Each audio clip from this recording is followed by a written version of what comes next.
The 85% increase in England over the last 10 years is only part of the story and claim that many more people go undiagnosed. The Conservatives say the figures support their case for the drug to be reclassified. Our health correspondent Jane Hughes reports. It's used by more people than any other illegal drug, and yet the link between cannabis and psychosis is increasingly hard to ignore. Cannabis-related admissions to mental health hospitals are rising sharply. There were almost 1,000 last year. But some experts think the problem's even worse and say parents should be aware teenagers are at greatest risk. If your 15-year-old is smoking daily cannabis, then I would think there's about a 1 in 10 chance that they will have developed a psychosis by the time they're 25.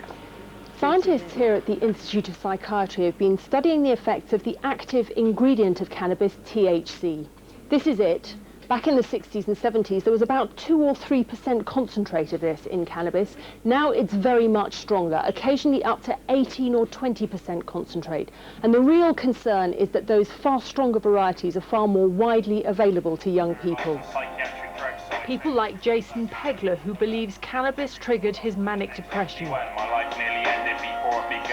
He's now recovered and uses his music and writing to warn others of the risks. It made me more withdrawn, and sometimes when you take it, you become paranoid, and that paranoia is the first steps towards mania, which is a horrific experience which you wouldn't want anyone to experience.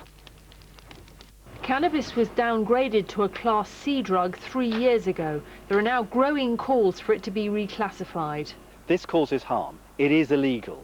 The classification should reflect the harm that it does. Therefore, classification as a Class B drug is a more appropriate classification for a drug of this kind.